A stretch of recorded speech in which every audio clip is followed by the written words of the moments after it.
Good morning, good afternoon, and good evening, everyone, and welcome to How to Create an Advisory Board for Startups with Linda Hall. My name is Colin Mahan, and I'm a program manager at the Nasdaq Entrepreneurial Center. And for those of you who may not know, the Nasdaq Center is a nonprofit dedicated to enabling entrepreneurs from all over the world to realize their maximum potentials and grow. As you may have just seen in the chat, the Nasdaq Center, along with our partner Mentor Club, launched a free mentor matching platform for entrepreneurs called Mentor Makers. You can create your own advisory board to guide and inspire you with in-the-moment mentorship from topic experts like Linda Hall and professionals dedicated to providing exceptional mentorship to entrepreneurs across all races, industries, and geographies. So find or become a mentor today by using the link in the chat. Mentorship matters to all entrepreneurs. Their success is dependent on it. Now, none of what we do here at the center could be possible without all the amazing support from our sponsors, including Nasdaq, Lehigh University, Bank of the West, KPMG, Wilson Sonsini, Woodruff Sawyer, and BPM. We're grateful and humbled by their contributions. Quick housekeeping, we're going to open up for live Q&A at the end of the session, so please submit your questions in the Q&A function at the bottom of the screen throughout your presentation. Now, during these still unique times we're all in, we are curious on how sentiment is among the entrepreneurs that we work with. So before we jump into our content today, we're going to launch a quick poll to let us know how you're feeling about your business right now. Q4, here we are, end of the year is coming up. We've got Turkey Day coming for those of you in the States who celebrate. So let us know how you're doing. All right, I'm going to give this another moment or so, but I want to jump into the content, so I'm not going to lull on this too long. All righty, so I'm going to end this poll and share those results. Looks like optimism's on the rise at the end of the year, but totally understand there's just some survival mode and a little bit of anxiety out there. So hopefully the content and our presentation today will help alleviate some of those sentiments. So without any further delay, please join me in giving a warm welcome in the chat to our special guest, Linda Hall. She's an entrepreneur in residence at the University of Minnesota, Carlson School of Business. Linda, welcome. Well, hello, everyone. Thank you so much for inviting me to participate. I'm delighted to have the opportunity to describe a very low-cost resource which can help you accelerate your company's success. I'm guessing one of the reasons you chose to be an entrepreneur is that you enjoy solving challenging problems that don't have obvious or linear solutions. As a result, you probably find yourself asking people whom you think might have relevant experience for their perspectives. If you're like most founders, you may be spending hours each week meeting with these various individual experts at coffee shops or over a beer to get his or her advice on the challenges you're encountering as you build your business. Absolutely, their advice is invaluable, but this is a very time-consuming way of obtaining it. You may think that the scarcest resource for a startup founder is cash. You're right that getting funding usually requires endless meetings with potential investors, is often discouraging, takes a lot longer than you hope, and distracts you from running your business. Cash is a scarce resource for sure, but in my opinion, even more precious and in very short supply is your time. Creating an advisory board early in your company's formation can be a valuable asset to more efficiently obtaining advice from trusted advisors. Gathering a group of experts for a couple of hours in one space simultaneously instead of individually consumes much less of your time. In addition, the opportunity to hear people with diverse ideas discuss and debate alternative solutions is much more fertile than hearing a single perspective. Next slide, please. The presentation today will describe the benefits of having an advisory board, how to form one, how to select board members, what should you expect from board members, what do board members expect from you, the CEO, how frequently should they meet and for how long, what should the term limits be? In other words, the amount of time that you are asking people to serve on your board. What should the compensation consist of? and how should the meetings be structured? We'll have at least 15 or 20 minutes after my presentation for discussion and Q&A based on what you've entered in the chat. But also, you will each who have registered for this conversation receive the full presentation by email without needing to request it. Next slide. An advisory board consists of 4, 5, or 6 people whom you think have expertise that is relevant to the challenges you expect to encounter over the first 12, 18, 24 months of launching and or growing your business. The role of your board members is, first, to be a sounding board for you. Second, to brainstorm solutions to the specific challenges and problems you present to them. And finally, to share ideas for resources and connect you with people in their networks who may be able to be helpful to you. Next slide. Why do it? The main reason is you don't have to navigate these unfamiliar waters alone. And especially helpful is that their advice is non-binding, unlike a fiduciary or governance board. They provide you access to expertise that you could not otherwise afford. And the group discussion, each offering different perspectives, is invaluable. The advisory board meeting will ensure that you spend some focused time and energy on strategy, pulling yourself out of the weeds of operating challenges and fundraising. By virtue of their engagement with you and your business, they'll naturally be evangelists for your company, and their participation will reflect positively on your reputation. You'll likely want to list your advisors on your website and in your deck. Next slide. But a word of caution. An advisory board is most suited early in your evolution, or if you're self-financed with your own money or friends and family or angel investors. If you've already accepted venture capital funds, it's likely those investors will require you to form a fiduciary board or a governance board rather than an advisory board. Another trigger for a governance board would be preparing for an imminent IPO. But you may be wondering, so what's the difference between an advisory board and a more formal board of directors or governance board? Next slide. In a nutshell, a board of directors has governance authority over the CEO and legal fiduciary obligations to the shareholders. That means a public company board of directors or a fiduciary or governance board over a private company has the authority to hire and fire the CEO. They have the authority and responsibility to review your budget and accept it or reject it, and accept or reject your strategies. All publicly traded companies must have a board of directors that's a governance board, and the Security and Exchange Commission, or SEC, governance rules are legally binding. In sharp contrast with the board of directors, advisory board members are not selected by the shareholders, they're selected by you, the CEO, and generally have much shorter term limits for serving. On a governance board or a public board, generally directors are expected to serve for 10 or 15 years. But on an advisory board for a startup, because your circumstances change so very quickly, you probably will need a different skill set after 18 months. So you may want to establish term limits for your advisors that are either 1 year, 18 months, or 2 years to give you the flexibility to change the kind of composition that you have on your board. With an advisory board, the guidance is non-binding and they have no authority to fire you.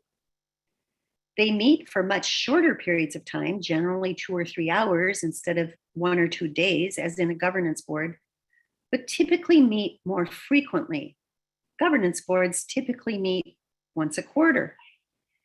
But because your business will change so quickly, as a startup always does, it makes more sense to meet either monthly or every other month.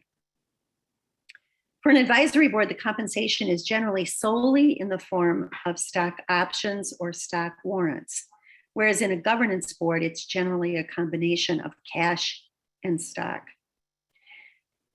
Because advisors have no fiduciary or legal responsibility for the company, there's no need for you to purchase directors and officers liability insurance, sometimes referred to as D&O coverage.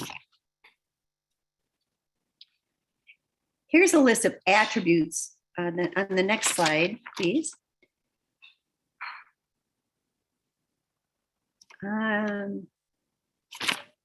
Thinking, I'm not sure. Okay.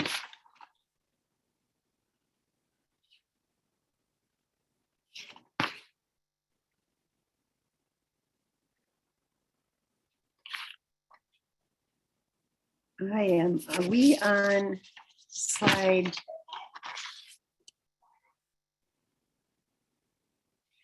Are we on slide 6? Okay, next slide, thank you. You're right. Next slide. In forming an advisory board, is that the next slide right after that one? That's fine. You'll want to identify the 6 or 8 most important skills and experience areas needed to ensure your company's success. You do not want to start with names for your advisory board. You first need to be very clear on what areas you need advice. It's really important to distinguish between the skills and contributions that you need in your company and those that you need in an advisory capacity. You want to avoid hiring skill sets that are required for you to operate your company, because that is not the role of an advisor. In determining what skill sets are most important, you'll first want to rank yourself and your key employees against the areas of expertise you selected. And then the gaps will inform you of the skills you need to seek for your advisory board. Next slide. What are the essential membership criteria? I'm not going to read this to you because it's quite obvious that what you should expect. All of these are really self-explanatory, but none of them should be eliminated. You do not want someone on your advisory board who does not have these qualities. I've done that as a mistake in the past and paid a very high price for it. Next slide. The next step is to write a single-page description, including an executive summary of your company, what the role is of your advisors, the skills and experience you're seeking, how often you expect to meet and for how long, how you expect to compensate them, and that you expect they sign a non-compete. I had someone on my board of advisors who left the board and started a competing business. You may already have some people in mind who have the attributes you need, but by providing trusted colleagues with your one-page document before inviting anyone to join your board, they will help you cast a wider net and potentially identify candidates that you may not have considered. Here is a list of people from whom you can get ideas, obviously friends, employees where you've worked before, if you've been to industry conferences, people in the industry, your law firm, accounting firm, other colleagues. You'll probably want to seek advisory board members, however, who are in geographic proximity to yourself, because it's a far more fertile discussion, as we all painfully know, if we can do it in person as opposed to Zoom. So you may be asking, why would anybody want to join an advisory board, given that there's nominal compensation and a fair amount of time commitment? Next slide. I can tell you why I enjoy it. I've served on multiple advisory boards and many public company boards. I especially enjoy advisory boards because I don't have the governance responsibility. I don't have the legal accountability. and there is much less bureaucratic engagement on an advisory board. I love interfacing with interesting people from very different backgrounds. And I think it's fun to engage in problem-solving discussions, especially problems that don't have obvious solutions, roads that haven't been traveled before. It's stimulating to me to learn about business and market challenges. And finally, it feels really good to give back, to be able to share some of my lessons learned, both things that have been successful for me, and probably feels even better to share my experience for the things I wish I would have done differently. Next slide. So what do the advisory board's members expect of you? In many ways, the list is similar, obviously integrity, but complete disclosure and transparency is very important. You need to be willing to be completely candid with your advisors and not hide problems or failures. You don't need to comply with their suggestions, but you do need to respect their ideas and be receptive to different perspectives. The advisors will be just fine if they feel you've heard them and understood them, even if you don't choose to follow their suggestions. You need to provide them with succinct pre-reading materials several days in advance of each meeting. You need to report on the action items that you agreed to during the board meeting shortly after the meeting concludes, within the next week, and at the beginning of the next month's meeting. If you've chosen not to implement an action that you had previously agreed to, that's just fine. You just need to be prepared to explain to your advisors why you made that decision. You also need to respect their time by efficiently managing the logistics, such as a meeting calendar for the full 18 to 24-month term, selecting a mutually convenient meeting space without distractions, and ensuring that you don't plan an overly ambitious agenda so that you can adjourn your meetings on time. Next slide.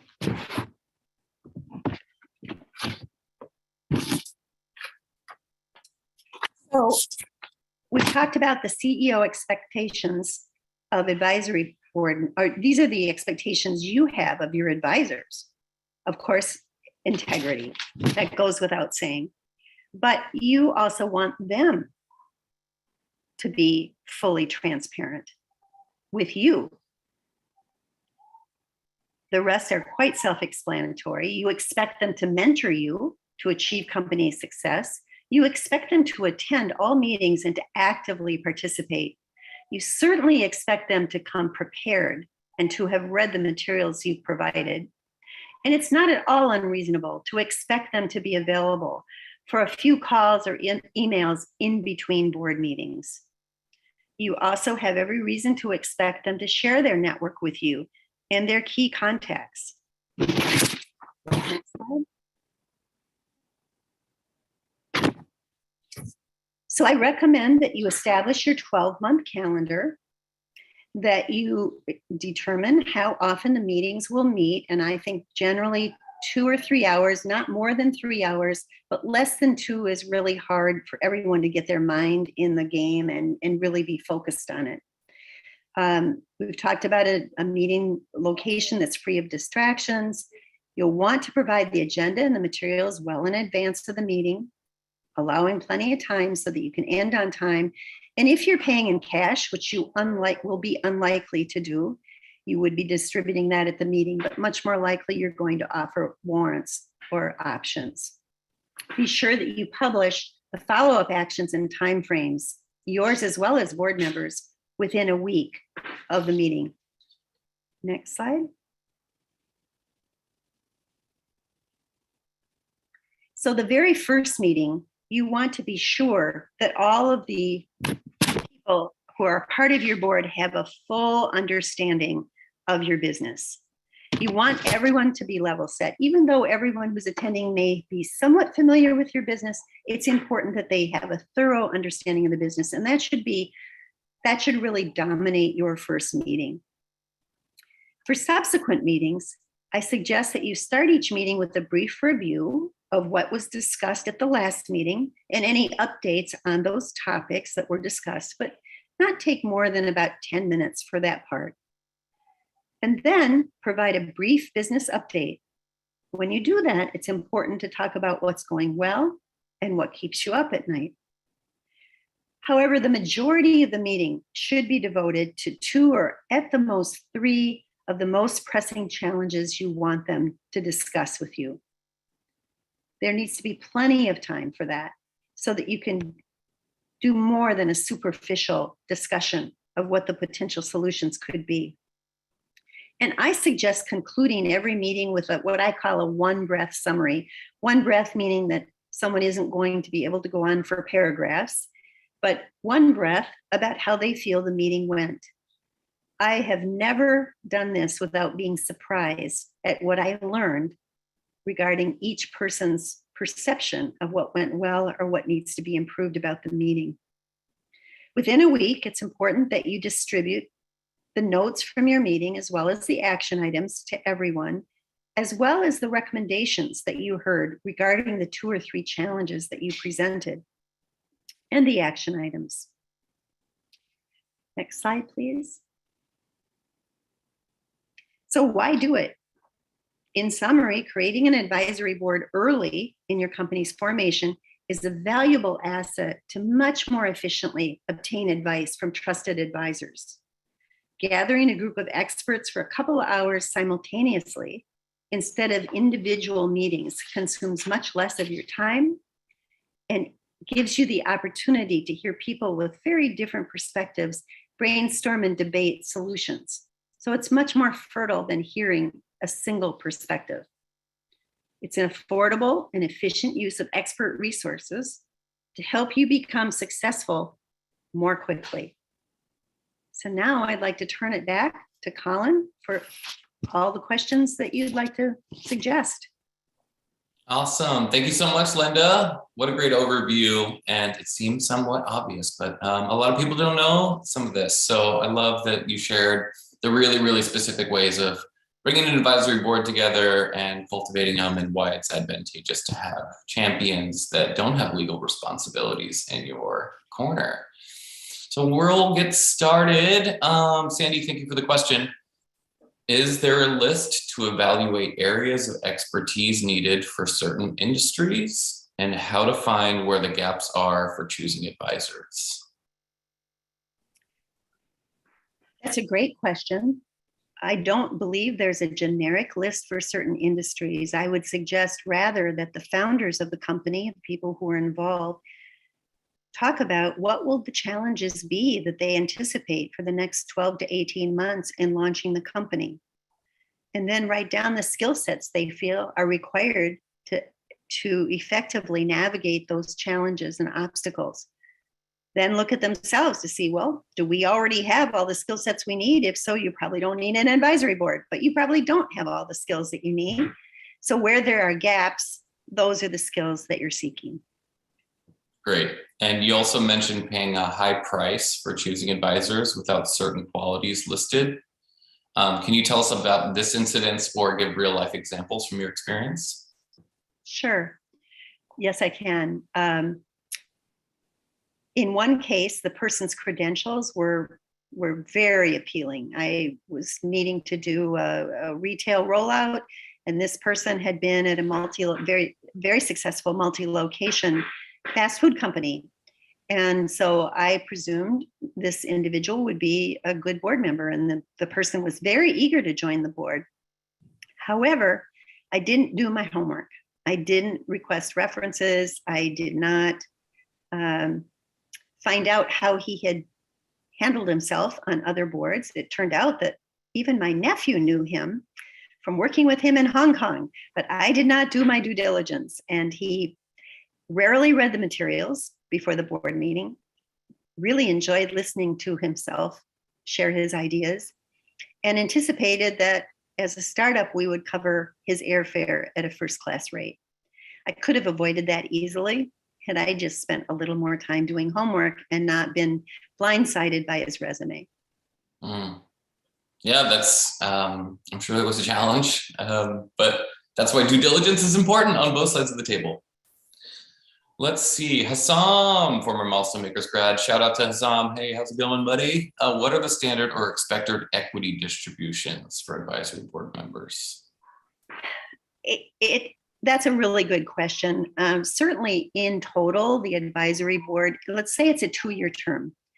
In total, I would not suggest that you offer more than 1 to 2% for all 6 of your advisors. You will want an attorney to draw up this either option or warrant document. And in that document, it's important that you include the non-compete and the non-disclosure requirements, because you can't require that without giving some sort of compensation. So if you forget it, when you offer the stock, you can't go back and ask for it again unless you give more stock. You don't want to be in that position. So if you give 1 or 2% to a total of 4 or 5 or 6 advisors for their 2-year term, and you would not want that stock to vest until they had fully served that term. I don't think there'd be a situation where you'd want the stock to vest if someone resigned from your board after a year. You also may be able to include certain milestone achievements as a requirement for vesting, and that would further ensure that your advisors are on the same page as you are in terms of the critical milestones. But you will need an attorney to draw this up. It does not need to be expensive. It's not that unusual. Mm-hmm. Yeah, that's super helpful. You spoke about non-competes a bit, and we've got a question around that. To what extent is the non-compete actually protective? Couldn't someone seemingly innocent brought in share all the insider details with companies abroad in Europe, Asia, etc., by leaking their business model, secret sauce?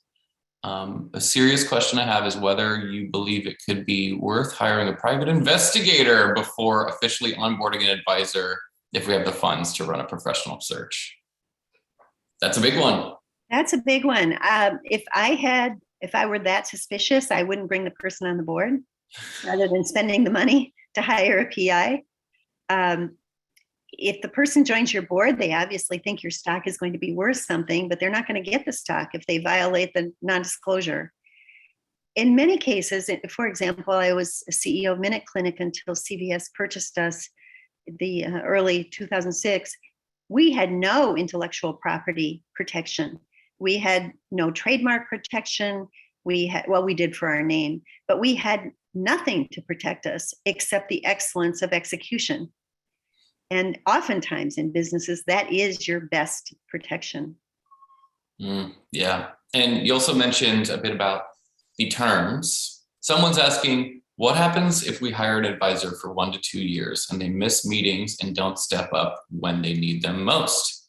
Can they try to renegotiate a contract if they feel we're not compensated, even though they've signed a contract? What happens there? If I'm understanding the question properly, I think it'd be well within your rights to require that your advisors attend 75% of the meetings, for example. As a public company director, which I am now also, we are required to attend 75% of the meetings. And if not, you could consider that a resignation. Yeah, I think you were mentioning that in the key milestones portion of the legal agreement as well. So maybe there's something they could bake in there. Let's see another great question. These questions are all great, so keep them rolling. Linda's doing awesome. Let's see. When we hire our first advisor, and then our second, and then our third, etc., I'm sure the dynamics shift, and some may be more outspoken, and others not so much. What are your top suggestions to manage the microculture that develops and evolves as the advisory board grows?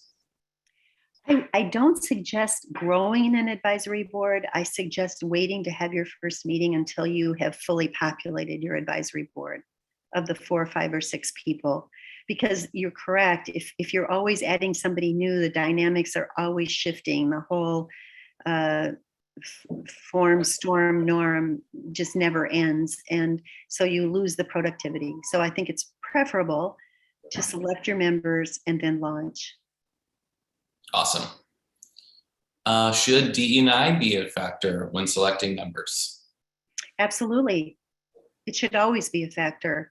the best advisory board is with the most diversity. Yep, diversity makes better decisions and better money. You know all too well on your boards. Absolutely. Let's see, what sort of information can a CEO keep to themselves that advisors would reasonably expect not to receive, even though they are part of their inner circle? That's a good question. It's hard actually for me to think of an instance where I would suggest that, but also my style is to be very transparent, both with my direct reports as well as my board. So I'm not, maybe someone else in the audience can come up with a specific example of what a CEO might want to withhold, but I'm not able to think of something right now. Mm-hmm. Okay. Also, you mentioned that the retribution should be done in options. How large should the contribution be and on what terms? So we talked about that briefly a minute ago. It can either be warrants or options. And I suggest not more than 2% of the company in total for all 4, 5, or 6 advisory board members. Yep, smart. What recommendations do you have for bringing on advisory board members with whom you don't already have a working relationship with? I would guess you're not going to have a working relationship with several of your advisors. If you've really done a good job of identifying the skills that you need and the experiences you need, and then reached out to your network to find people who are really expert in that field, you'll probably be better served by people you don't already know. It's risky to invite people you already know because they may have a vested interest in trying to please you or placate you. I don't know, here in Minnesota, or I have worked in Minnesota, and there's a thing called Minnesota Nice. And it is not helpful for a startup CEO to be stroked all the time about, oh, this is wonderful, this is great, oh, you're doing exactly the right thing, this is the right strategy. That's not helpful. You are looking for advisors who will think about what could go wrong. What are all the possible things that could go wrong, and help you come up with the solutions to those things should they go wrong. And so it may be risky if you populate your advisory board with people that you know pretty well already. That's great advice. So the follow-up question to that one was, how do you suggest reaching out to them, and how do you suggest vetting them? 2 good questions. Reaching out to them, I would suggest, well, if you do it by email, I think it's always helpful in the subject line to say referred by Sally Smith, because Sally Smith knows that person. It makes it more likely the recipient is going to open your email and even give it a read. And then continue with, I've started this new business and I'm seeking experts. I understand from my colleague, Sally Smith, that you have expertise in XYZ. Would you please consider serving on my advisory board? Attached is a description of the expectations, the meeting schedule, and so forth. I would greatly appreciate the opportunity to discuss this with you further. You shouldn't expect somebody to say yes based on an email, but you want to give them the background, and then hopefully they'll agree to meet with you either by phone, Zoom, or in person to discuss the role. I'm not sure I would give them the whole business plan, because if you have a good business plan, it takes somebody probably a good 20 minutes, half hour to really digest it. So I think your 1-pager, which gives an executive summary of the business, and then the characteristics you're seeking for the board, and how often you plan to meet, and that you do plan to compensate them, and so forth. The other reason you want to make sure that each of the candidates knows the full list of skills that you're seeking, not just the skill that you're talking to them about, because it makes it more intriguing for them to join, because they're likely going to be interested in those other skill sets also. That's great advice. Let's see, Cynthia's got a question here. How big should an advisory board be in the early days? I would suggest 4 to 6 people. I think less than 4, if somebody's absent, it's just a little weird. I don't think that you need more than 6 people around the table. You for sure want members who have more than one of the skills you've identified. because you'll probably have 8 or 10 skills that you identified that you're seeking, and you can't have that many board members. So generally, at least 2 or 3 or 4 of the people are going to have multiple skill sets. In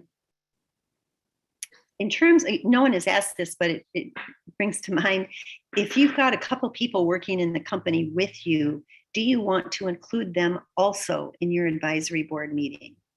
And I'd think about that carefully, because once you do, as the CEO, there's kind of no turning back.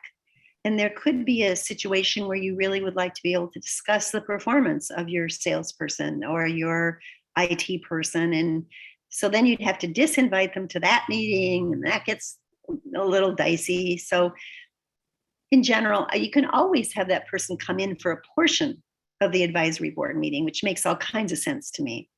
But I would suggest not extending a permanent invitation to the full meeting. Is there any advice you have, or is there any difference in your advice for creating an advisory board for nonprofit organizations? No, there really isn't. Great. I knew that was going to be an easy one for you. Let's see, given the current realities of COVID and how people are getting used to working remotely and holding meetings on Zoom, how can we use virtual meetings to get the best out of the meetings, as some people prefer to do more virtual meetings? Are there any key advice there? You know, it's hard. I currently serve on 8 boards, so I'm living on with the experience of Zoom versus in person, and now some of them are half and half. And certainly Zoom is far better than phone, I believe. And Zoom does give you the opportunity to engage participants who live at great distances, because you're not going to be able to afford to fly everybody to your advisory board meetings every month. So it does have that advantage, but I personally believe that there's just no substitute for the full interaction that an in-person discussion provides. There's so much nonverbal communication that is lost over Zoom. Body language is lost. The nuances just don't translate. So yes, Zoom's better than nothing, but if you can do it in person, I think that there's more of an emotional engagement as well. And you want your advisors to feel emotionally committed to you and your company, and you to them. Mm-hmm. And those in-person moments of just even walking from the meeting space to your car or to the coffee shop that you just miss out on. Exactly. Or just it's just amazing to me how different it is. It's also, I've discovered as I've transitioned some of my boards to in-person from Zoom, much more tiring. I think that my mental muscles need to be reconditioned to be able to absorb all of the messaging that goes on other than words in an in-person meeting. Yeah, Zoom fatigue is real, everybody. Let's see. How much cash would you pay the board if you don't give equity? Oh, let me think. You can certainly give cash. I would think I'm pretty cheap. So let's say we're talking a 2 to 3 hour meeting, maybe $200 a meeting a person. But that mounts up if you got, so that's essentially roughly $2,000 per person. So, we're talking $15,000. I don't know. Yeah, I don't know. The reason I like, well, let me debate with myself. I often will say something and then debate it. The problem with cash is you've already paid it. And what if the person doesn't come back again, or they don't stick with you the 18 months or the 2 years? And if you're paying them cash for just being physically present, then you don't have a way to hold them accountable to helping you through your most problematic milestones. So I think you have more leverage with stock and more upside for the participant, surely. Yeah. If they've got skin in the game with the equity, they want the long-term sustainability versus the $15K over the 2-year term, right? Let's see. There's a couple around generating revenue. So I think I know your response to this, but How should a pre-revenue company handle compensating, or should you wait until your business is generating revenue to start an advisory board? I don't think you should wait, because that's such a hard period in your company's life cycle, that agonizing gap between when you've got a great idea and getting the money to execute on your idea. That's when you really can benefit for all of this input. So I wouldn't wait, and you don't have to be generating revenue to give stock options or warrants. Yep. That's why equity is so key in the early days with sweat equity with employees. And you may be able to find an attorney also who's either willing to do it pro bono on the basis that you will continue with that firm once launched, or who also might accept warrants, because you do need to have legal document on this. Mm-hmm. Speaking of prospective advisors, would you say that there is a gray area of ones that have worked for indirect competitors, either within or outside the industry you're in? What about the companies they've invested in? How do we get a sense of what of that without making them feel a boundary has been crossed? I'm not sure I understand the So question. I think they're asking, with prospective advisors, would you say that there's a gray area of ones that have worked for indirect competitors, and also ones that they've invested in? Well, it depends. If they are currently employed by a competitor, they shouldn't be on your board. When you say indirect competitors, I'm not exactly clear what that means. Maybe it means someone who operates in Australia but not in the UK. I'm not sure. But if there are clear lines of delineation between their markets of interest or the segment of interest, then I don't think it's an issue. If they are invested in other startups, presumably you're not talking about public company stock. I'm not sure what you're referring to. I'm not suggesting that you bring venture capitalists into your board, because their primary preoccupation is your balance sheet. And that's not a skill you need as you launch your company.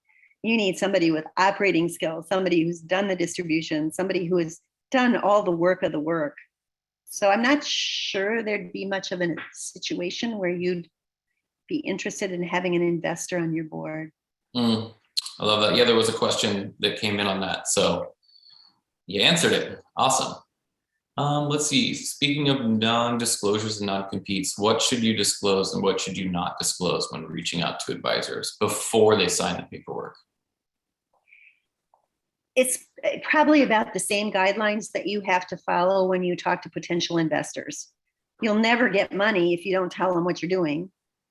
And most investors are not going to sign non-disclosures before you tell them, because they don't know what they're signing their lives away to. So it's kind of a catch-22.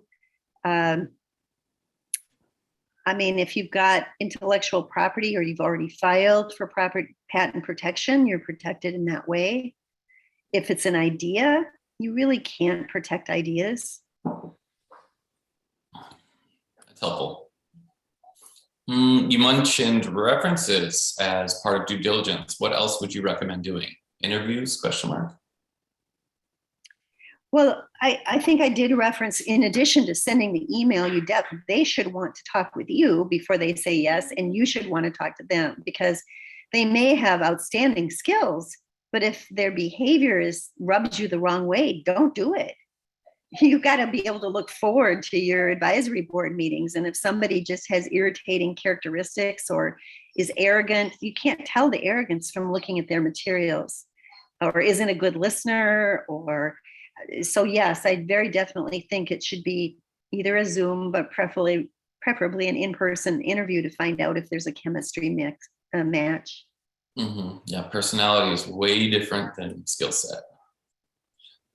Should milestones be specific to each board member or broad for the entire company? I think it's too complicated to make them specific to each board member. You surely could, but I think in general, you want that advisory board to be pulling with you on 1, 2, 3 things that you must accomplish in the next 12 to 18 months. It's the same when your company's bigger and you've got an incentive plan where everybody earns an annual incentive. You generally want your executive team to be rewarded on the same incentives so that there's not a perverse incentive to undermine one another or to go in different directions. Yep. What can we offer pro bono lawyers to work on our pre-revenue startup? Do we offer them the same things as advisors in terms of stock? They'll probably tell you what you have to do. And then you just keep fishing till you find one that you're willing to give what they want. I mean, I'm working with a company now that's pre-revenue essentially. And I think they interviewed 4 different lawyers till they found a good match with both a lawyer that spoke English, not meaning a foreign language, but meaning not legalese, so that they could understand and execute on what was being suggested. And a lot of times firms, whether it's a search firm or a law firm or a marketing firm, will allocate X% of their clients can be startups. They don't want to have all of their eggs in that basket, surely, but they oftentimes will have one startup in their daily workflow. So you just need to find that one who's open to taking on another startup and then see what they're willing to accept. And hopefully they like what you're working on, right? Well, if they don't, they probably won't accept the role. Of course, or the email. Yeah. Let's see. I know you mentioned this, but the question came in again. You're talking about 1 to 2 year periods. Would it be appropriate if they don't work out to have an opt-out clause where either party can terminate the relationship before the term ends, along with a proration for the compensation? I like the opt-out, mutual opt-out. I'm not so excited about the proration because, if they didn't stay the course and contribute what you needed, either because they wouldn't or couldn't, or they didn't like it, or I don't know why you'd want to give them some of your ownership. Mm-hmm. Yeah, like if they served one of the year term, didn't work out, and then you still give them a percentage point. Yeah. So great advice. Would it be professional to go on hikes, trips, or have dinners with individual advisors to get to know them on a more personal level? Or would you say better those activities only with friends and families? I'm confused about, so the dinners and recreational activities with the board members. Yeah. And the or part was friends and family. I wasn't. Yeah. What is it saying? Like, would it be better to keep those activities to only friends and family? I guess is it appropriate to do friend-like things with the advisory board? That's a hard one. I'm on an advisory board right now where a couple of members are also personal friends with the CEO. It hasn't gotten in our way. On the other hand, you don't want to start a dynamic when you're at a board meeting and there are people that feel like they're on the in and some are on the out, because then people will tend to just withdraw and watch, and then you won't get what you really had hoped to get. And then on that same thread, was wondering what your thought is on inviting a longtime acquaintance or family member to be your first and second advisors. Would that potentially make the other advisors we meet, interview, and bring them in feel like we have favorites? You just answered this. To throw off our dynamic? Yeah. I think so. I mean, if they're a long-term acquaintance or a family member and they know they have skills that you really need, you're going to get their benefit anyway. Yeah, because you already have them in your corner. Let's see, what are the pros and cons of having international board members given international standards and laws?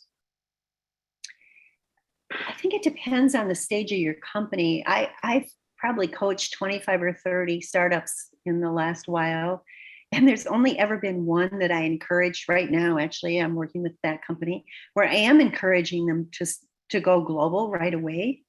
But it's a very unusual situation. In my opinion, focus with a startup is everything. I mean, if the CEO is preoccupied with shiny objects, there will be an infinite number of shiny objects to distract. And it's highly unlikely the company will succeed. They're usually such scarce resource. Focus is so important. So even if you ultimately expect to be global, at the beginning, you just need to focus on the near-term business. Mm-hmm. I think this is a very short answer, but it was asked, so I would love to highlight it. Is the CEO required to be at all of the board meetings? And if so, what percentage? Absolutely at all. And because if I were on an advisory board and the CEO didn't show up, why would I be there? All righty. Sandy, another question from her. Can there be a non-mutual opt-out if the advisor isn't working out for you, but they don't want to exit? If you're going to have an exit clause, I think the exit should be available to both parties to be requested to leave or to voluntarily leave. I just don't think they should collect their stock if they don't serve the whole time. Mm-hmm. And I'm guessing it's what happens if they don't want to? That would be very ungraceful of that person. That would be a really challenging situation because by then they already know the meeting schedule and the meeting location. So I guess they could come to the meeting without being invited, but it seems like that would be a highly unusual occurrence. Okay. An embarrassing one. Yeah. Everyone like, what are you doing here? Let's see. How many different meetings, interview rounds would you say is appropriate to vet prospective advisors?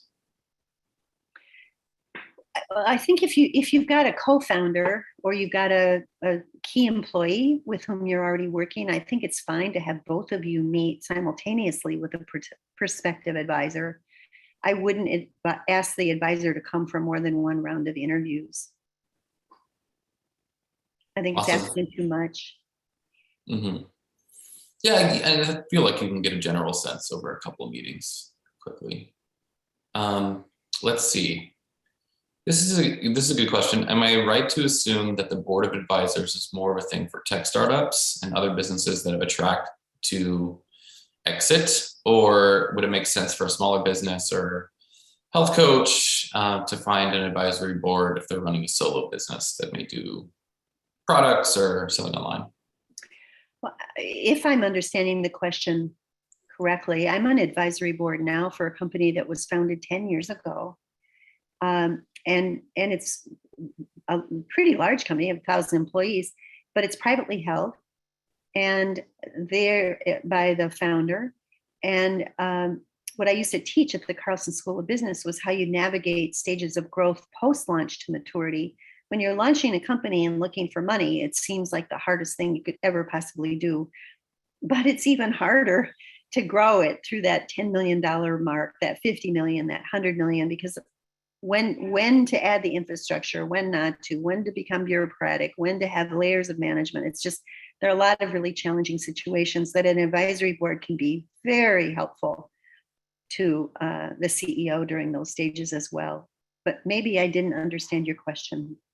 My interpretation was basically, our advisory boards more catered to hyper growth startups, or could a smaller business have one? I think smaller business also. I think smaller businesses are also very hard. They may not be transformative in terms of a completely unconventional blue ocean strategy, but they're still challenging. And so I think an advisory board would be very helpful. Mm-hmm. And then if the path to an exit isn't clear, then maybe the compensation just needs to be rethought out. But exactly, that's a good point. Exactly. Let's see. What are your thoughts on small businesses unofficially creating a advisory board using their SCORE mentors as their advisors pro bono? And any thoughts on having a past advisor or someone in their network give us advice for free? Can they sue them? Can we be sued? Question mark. I don't see how you could be sued, but I'm not a lawyer. I know that the SCORE advisors can offer a lot of wonderful advice. And so if you're asking, instead of meeting with the SCORE advisors individually, might you ask them to meet with you collectively? You could always see. That makes sense. Yeah, I think I'm also not a lawyer, also not super, I'm friendly with, but not super familiar with the SCORE model, but I think SCORE has some clauses in there that avoids them becoming advisors or investors in certain scenarios, but I'm not exactly Yeah, sure. I think they have some pretty firm, because they've been around for so long, they've got some pretty good guardrails on what they do and what they don't do. Yep. Oh, the question was is a board of advisors necessary if they already have a few SCORE mentors helping them for free? Well, I think I try to cover that. You can have lots of advisors, that's great, but it is time consuming if you're meeting with them one at a time. And you also lose the opportunity for the gestalt of their debate with one another, because you're probably going to be solving problems that don't have obvious solutions. And there are usually multiple paths that you could take. So personally, I really like to hear people debate it. I learn the most that way. Mm-hmm. Could you share what kind of questions they should ask prospective advisors directly to see if they truly have no conflict of interest? I don't think you need to probe. I mean, they'll know if you've described your business model, they'll know I either do or don't have conflict of interest, and they're going to have to sign an attestation that they don't when they sign the document to receive warrants. So. Amazing. Well, time flew and we are at time, but thank you so much, Linda, for giving us some of your expertise today and for sharing how to create an advisory board for startups that are looking to grow and get advice from people who hopefully will help them overcome their challenges. Well, thank you for having me, and I hope the slides are helpful for you if you decide to form one. Amazing. Well, thank you so much. And I'm sure everyone appreciates that. We'll get those slides over to you if you register to the email that you registered. And before we let you all go, what helps us understand the programming that we should be launching in the future is this poll. So before you drop, we'd appreciate you participating in this poll to let us know what categories of programming we should be offering to the entrepreneurs that we serve, i.e. you. So it looks like team is at the top, scale, marketing, sales, finance.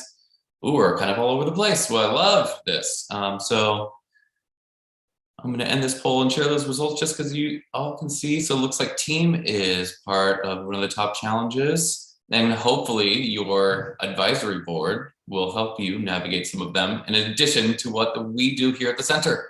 So thank you all for attending. We've got some great programming on the horizon, so keep a lookout for those. But Linda, on behalf of everyone on our team and everyone in attendance, thank you so much for joining us today. And we look forward to seeing you all online soon.